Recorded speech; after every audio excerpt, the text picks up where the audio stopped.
O Senhor esteja convosco. Ele está no meio de nós. Proclamação do Evangelho de Jesus Cristo segundo São Lucas. Glória a vós, Senhor. Naquele mesmo dia, o primeiro da semana, 2 dos discípulos de Jesus iam para um povoado chamado Emaús, distante 11 quilômetros de Jerusalém. Conversavam sobre todas as coisas que tinham acontecido. Enquanto conversavam e discutiam, o próprio Jesus se aproximou e começou a caminhar com eles. Os discípulos, porém, estavam como que cegos e não o reconheceram. Então Jesus perguntou: o que ides conversando pelo caminho? Eles pararam com o rosto triste, e um deles, chamado Cleofas, lhe disse: tu és o único peregrino em Jerusalém que não sabe o que lá aconteceu nestes últimos dias? Ele perguntou: o que foi? Os discípulos responderam: o que aconteceu com Jesus o Nazareno, que foi um profeta poderoso em obras e palavras, diante de Deus e diante de todo o povo. Nossos sumos sacerdotes e nossos chefes o entregaram para ser condenado à morte e o crucificaram.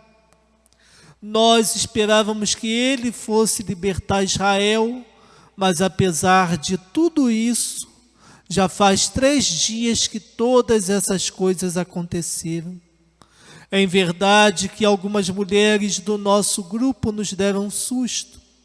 Elas foram de madrugada ao túmulo e não encontraram o corpo dele.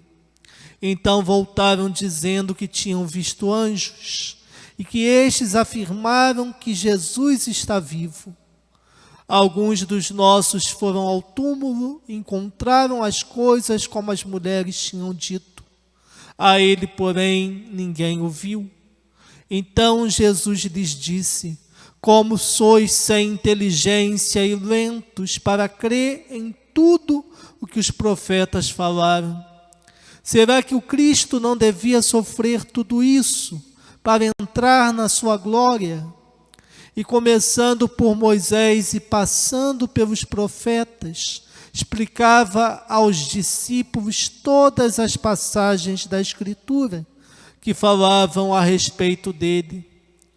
Quando chegaram perto do povoado para onde iam, Jesus fez de conta que ia mais adiante.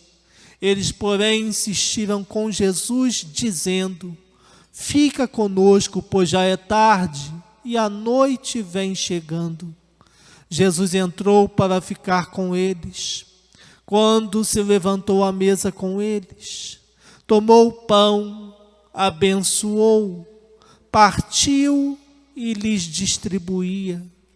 Nisso, os olhos dos discípulos se abriram e eles reconheceram Jesus.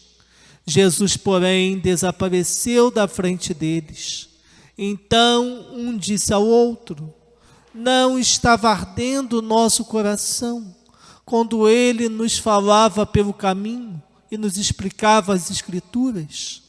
Naquela mesma hora, eles se levantaram e voltaram para Jerusalém, onde encontraram os 11 reunidos com os outros. E estes confirmaram: realmente o Senhor ressuscitou e apareceu a Simão. Então os 2 contaram o que tinha acontecido no caminho e como tinham reconhecido Jesus ao partir o pão. Palavra da salvação. Glória a vós, Senhor. Vós me ensinais vosso caminho para a vida. Junto de vós felicidade sem limites.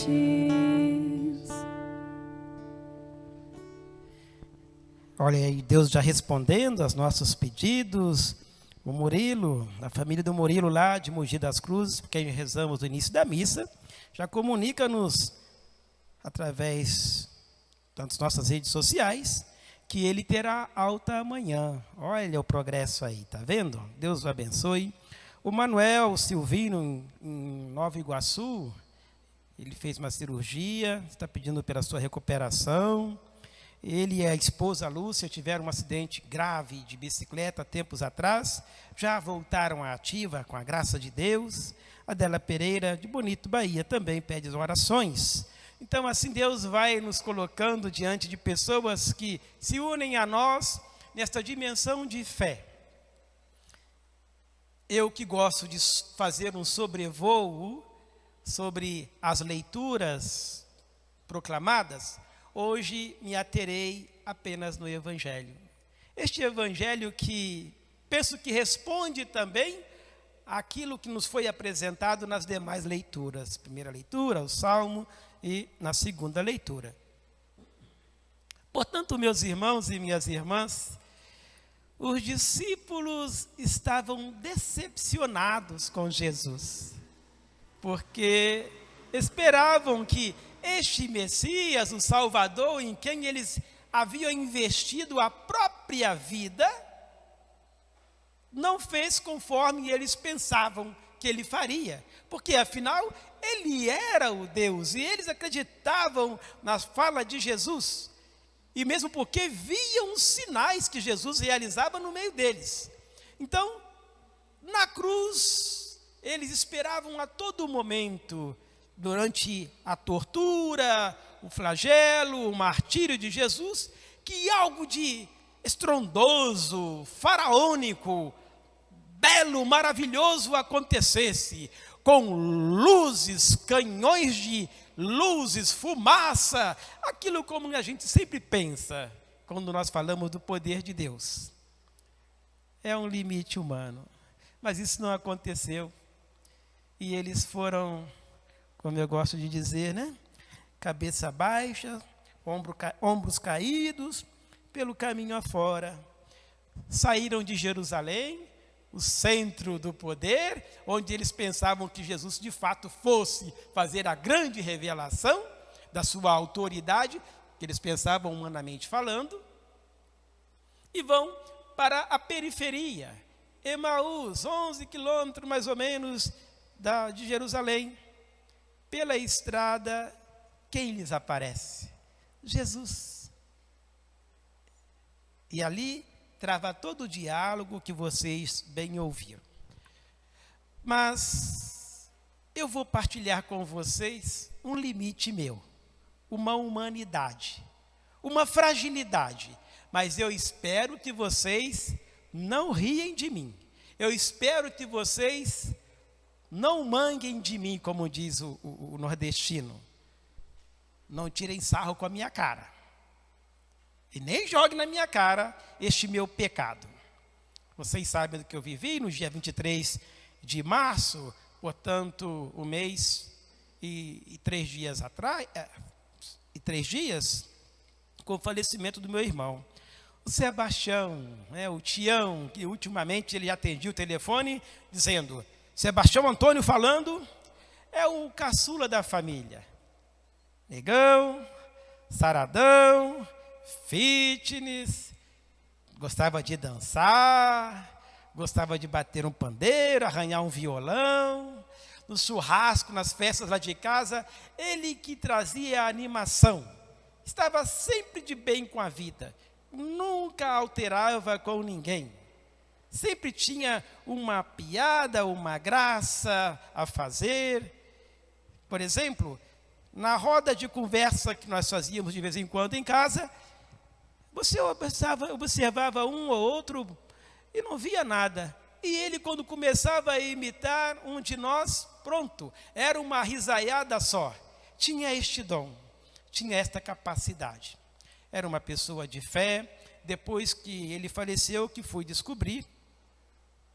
descobrir que ele ajudava algumas instituições, né, Agora estão chegando os telefonemas, lembrando que agora que está tempo de crise, e aí justamente contamos, senhor Sebastião, com a sua ajuda, falou, minha filha, Sebastião Antônio voltou para a casa do pai.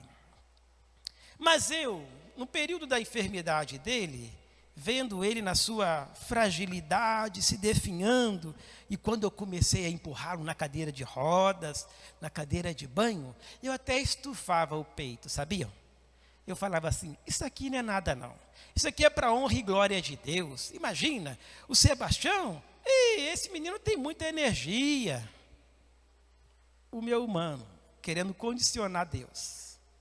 Eu até programei uma entrada triunfante na nossa igreja, como fazíamos lá em Nossa Senhora das Graças, no segundo domingo do mês, é a missa de testemunho. Então, lá toca com a gente o Roupa Nova, né? A banda Resgate Já, e ali eu brinco, chamo eles de Roupa Nova, e ali então tem a nossa música que eu chamo de carro-chefe, né? Um Lá maior aí, por favor. Imaginava o Sebastião entrando lá no fundo da igreja durante a homilia, interrompendo a minha homilia. Aquilo que parecia ser impossível, aquilo que parecia não ter saída. Então eu criei toda esta fantasia, achando, não, o que está acontecendo com o Sebastião é para a honra e glória. Ele vai sair dessa. Afinal, Sebastião era um menino de fé, era um menino, conforme eu disse, que tinha sempre este dom da imitação. Ele gostava de imitar Tim Maia. Uma lá com sétima aí, por favor. Ah, se o mundo inteiro me pudesse ouvir, tenho muito pra contar, dizer que aprendi. Vitória Régia, retorno. Então ele brincava assim, gostava de imitar o Tiaguinho também. Então, para dizer, eu falei, não, o Senhor está querendo nos dar este presente. E depois eu, como padre, né, que celebro e tenho dado tantos testemunhos de curas ao segundo domingo do mês, na missa das 19 horas em Nossa Senhora das Graças, isso vai passar. Aí quando veio o comunicado do óbito de Sebastião, eu vi o quanto eu sou miserável. Eu me dei conta de quanto eu quero centrar o meu ministério no meu ser, no meu Jorge, no meu homem. Aí Deus vem e faz do seu jeito. Vocês não imaginam o quanto está me purificando este tempo. Vocês não se dão conta. Porém, penso que a Deus toda a honra e toda a glória. Os discípulos de Emaús também no primeiro momento se decepcionaram. E eles até se assustaram com este jovem que se juntou a eles na caminhada. O que vocês estão falando? Ô rapaz, você não se dá conta do que está acontecendo no mundo? Estamos falando do Covid-19. E este Covid-19 que está tirando o chão, o sono de muitas pessoas. Quantas pessoas programaram viagens, provas, casamentos, festas, celebrações? Quantos empresários estão desesperados para fazer andar a sua fábrica, pagar dignamente os seus operários, manter os seus orçamentos? Quantos empregados estão desesperados para honrar com suas contas? Portanto, meus irmãos e minhas irmãs, os discípulos de Emaús, eles não estavam errados, não. Porque eles partiram da sua humanidade. Mas quando eles entram no campo espiritual e reconhecem Jesus ao partir o pão, eles vão entender que, de fato, tudo aquilo estava acontecendo para a honra e glória de Deus. E aí, num gesto de solidariedade, A noite já estava caindo, o caminho era perigoso. Eles gentilmente convidam este jovem desconhecido, provavelmente alienado, porque não sabia dos rumores que estavam acontecendo naquela região. Então era um alienado. Ô rapaz, não vai não, olha aqui, a nossa casa fica aqui pertinho, vem hospedar-se com a gente, a estrada é perigosa, tem assaltantes pelo caminho, fica conosco. E Jesus fez de conta de que ficou. Reconheceram Jesus em um único detalhe, no partir o pão. Neste tempo de reclusão, de isolamento, de confinamento, somos convidados a repartir a vida e solidarizar-se com aqueles que, de fato, são alvos primeiros do Covid-19. Dos vulneráveis, dos pobres, dos miseráveis. É muito interessante perceber como chegam algumas ajudas, algumas pessoas que nos telefonam oferecendo ajuda.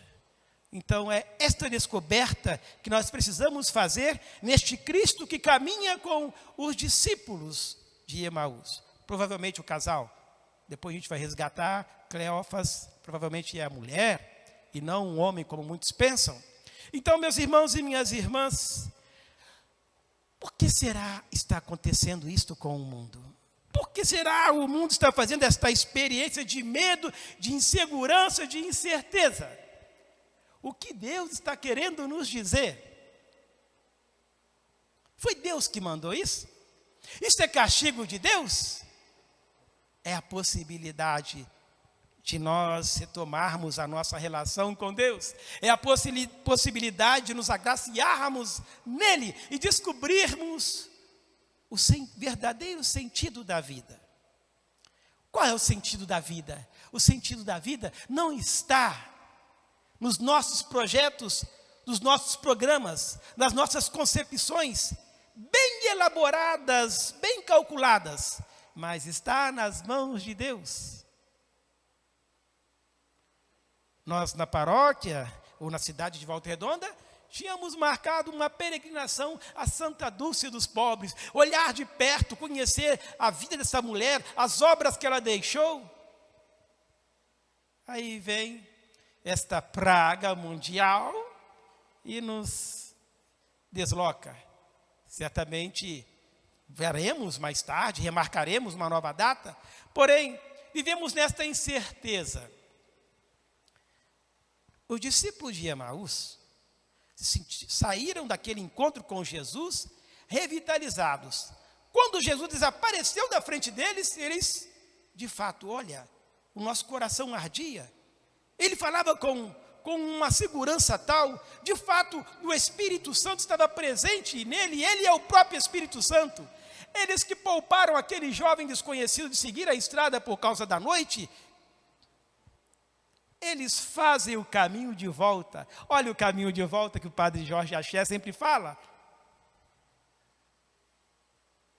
Cheios do Espírito Santo, fortalecidos e agraciados, eles então vão criar coragem para comunicar, de fato o Senhor ressuscitou. Não era nada daquilo que a gente pensava. Não era uma encenação. Encenação é o que nós fazemos na Sexta-feira Santa, não é? Com toda aquela pompa, e alguns até colocam luzes e fumaça saindo por detrás da cruz.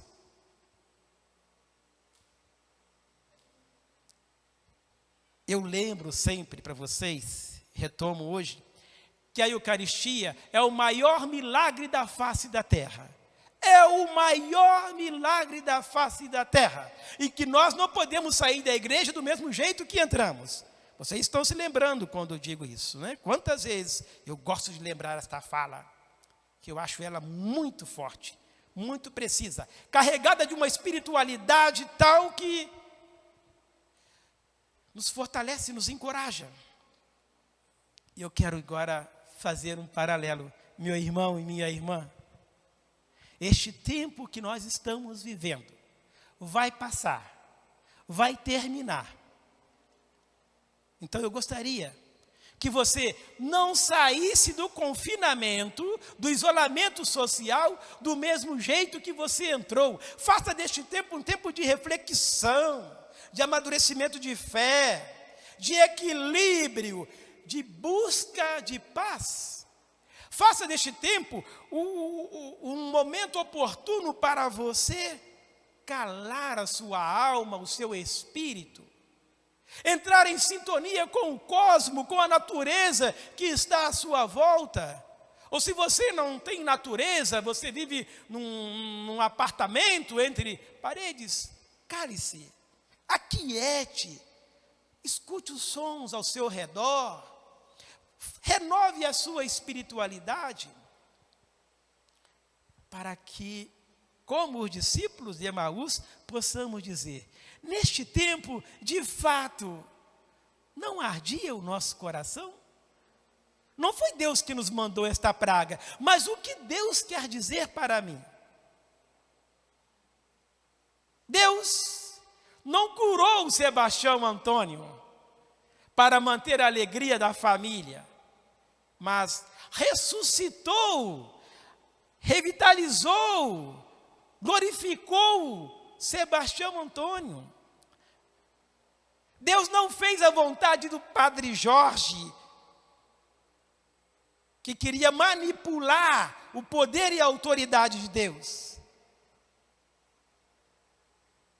Porque eu estou a serviço de Deus, e não Deus deve estar ao meu serviço. Não é porque muitas pessoas alcançaram graças através das orações, das missas que presidi, eu necessariamente teria que alcançar esta graça, porque esta graça é temporal, é limitada no tempo e no espaço. E Deus nos apresenta uma graça maior, que é a eternidade. O Sebastião Antônio, ele, embora com toda a sua alegria, dinamismo, ele tinha também que enfrentar o dia a dia, os desafios diários. Depois a enfermidade, que ficou pele e osso. Aí eu remeto a Ezequiel, capítulo 37, versículos 10. Fiz oração em cima deste texto também. Um monte de ossos ressequidos, sem vida, e o Senhor foi juntando um por um, e daqui a pouco aqueles ossos começaram a se revitalizar e a encher de carne, de músculo, de carne e pele. Ô Senhor, faça isso com Sebastião também. Pobre de mim, talvez tivesse que rezar diferente. Seja feita a vossa vontade, Senhor. Olha o que você ofereceu lá no Antigo Testamento, em Ezequiel, capítulo 37, versículo 10. Releia este livro. Aliás, releia o 34, capítulo 34 e o capítulo 37 de Ezequiel. Meus irmãos e minhas irmãs, Deus é amor, Deus é fidelidade, Deus é carinho, Deus é ternura. Passado toda esta intempérie, esta tempestade, este tsunami, na minha vida, na vida de nossa família, o quanto nós estamos sentindo o colo, o abraço e o carinho de Deus. O quanto Deus nos conforta quando coloca em nosso coração o entendimento de que Ele é soberano, Ele fez o melhor, Ele decidiu. Sebastião Antônio terminou a sua caminhada neste chão, cumpriu a sua missão, alegrou a roda de amigos com seu pandeiro, de vez em quando com seu violão e com seu tom de voz, brincalhão. E a nossa missão continua. Foi duro, de fato, vê-lo gritar de dor e você ficar impotente diante daquela situação. Morfina já não adiantava mais. Não respondia. E aí a gente fazia oração, clamava a Deus, e Ele com muita serenidade, colocando no coração de Deus, sem xingar, sem brigar com Deus, sem cobrar Deus, apenas falando: Jesus, Jesus, tenha misericórdia de mim. Olha quanto ensinamento. Então, meus irmãos e minhas irmãs, este tempo de confinamento que você está vivendo, reveja também na sua vida, assim como estou fazendo uma revisão na minha vida, de peito aberto, de coração rasgado para vocês. Faça você também, em algum momento, lá no passado, faça esta cura interior, coloque no coração de Deus, porque traumas e registros do passado atrapalham a nossa locomoção, atrapalham e atrofiam o nosso movimento em direção à graça, ao milagre, à espiritualidade sadia, à paz interior. Então, peça perdão para quem você precisa pedir perdão. Agradeça a quem você precisa agradecer. Outro elemento também que eu trago nesta experiência com a Páscoa do Sebastião Antônio é que eu que sou tão fraterno, né? Quem me conhece sabe, né? Gosto de brincar, de abraçar, mexo com um, catuco o outro. Quando eu não sei o nome, eu chamo de Michele, quando o nome da menina, da mulher. Quando não sei o nome do homem, eu chamo de Michael, né? Então sempre com este dinamismo todo, quando tem uma pessoa para visitar, um enfermo ou um velório, estou sempre próximo, procuro fazer a minha parte como pastor. E neste tempo, fiquei sozinho. Eu e minha família. Vocês acreditam que nós ficamos, talvez, foi praticamente no início da pandemia, e estávamos tão amedrontados, tão inseguros, tão perdidos, que nós não nos abraçamos. Nós não nos abraçamos neste dia. Muito próximos. Eu sou relações públicas da família. Então, as irmãs já com uma certa idade. Então, eu que estou resolvendo as coisas de rua e do Sebastião. Cuido do cachorrinho dele, o guerreiro. Então, sou vulnerável. Então, também tenho cuidado. O Ailton, o autista, que ele gosta de abraçar, e ele abraça a gente e fica um tempão assim, como diz o mineiro, gangorrando, né? Balançando. Haja cervical, haja lombar, né? Nem este abraço eu pude dar ou receber no Ailton.